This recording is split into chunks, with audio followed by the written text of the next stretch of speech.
Title. जंगल में हाथी, हाथी निकला चोर। एक बार की बात है, एक घना जंगल था। इस जंगल में सभी जानवर खुश रहते थे। लेकिन एक दिन कुछ अजीब हुआ। जंगल के जानवरों ने सुना कि जंगल में हाथी के बारे में कुछ रहस्यमयी बातें हो रही हैं। हाथी धीरे धीरे जंगल में आता है और सभी जानवर उसे देख रहे होते हैं। बंदर सस्सी से, क्या देख रहे हो दोस्त? हाथी ने जो किया है वो कोई अच्छा काम नहीं था। हिरण चिंतित होकर, क्या हुआ बंदर भैया? बंदर, कल रात जंगल के पेड़ से कुछ फल चोरी हो गए थे। सारे फल गायब थे और सबको शक है कि वो काम हाथी का था। सभी जानवर एक दूसरे को घबराए हुए देखते हैं। हाथी पास आता है। हाथी निराश होकर, नमस्ते दोस्तों, क्या तुम लोग मुझसे बात कर रहे हो? खरगोश शक से, हाँ हाथी भाई, क्या तुमने जंगल में से फल चुराए हैं? हाथी हैरान होकर, क्या? फल चुराने का सवाल ही नहीं उठता। मुझे तो फल बहुत पसंद हैं, लेकिन मैं कभी चोरी नहीं करता।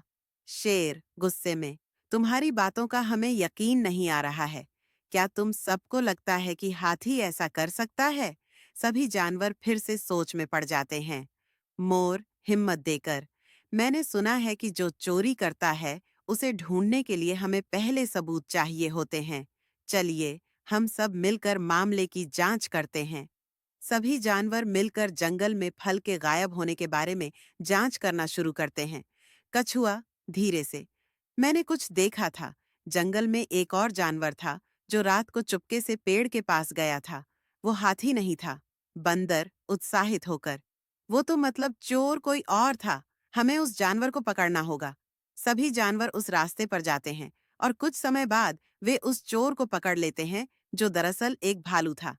हिरण हैरान होकर, अरे ये तो भालू था जो फल चुरा रहा था। भालू डरते हुए, मुझे माफ कर दो, मैं भूखा था और इसलिए मैंने फल चुराए। हाथी सहानुभूति से, तुम्हें चोरी नहीं करनी चाहिए थी भालू भाई, लेकिन अब हम सब मिलकर तुम्हें खाना देंगे। तो दोस्तों, आखिरकार हाथी का नाम साफ हो गया और सब जानवर समझ गए कि हाथी सच में एक अच्छा और ईमानदार दोस्त है। भालू को भी माफ कर दिया गया और उसे सिखाया गया कि चोरी करना गलत है। इस घटना के बाद सभी जानवरों के बीच दोस्ती और भी मजबूत हो गई।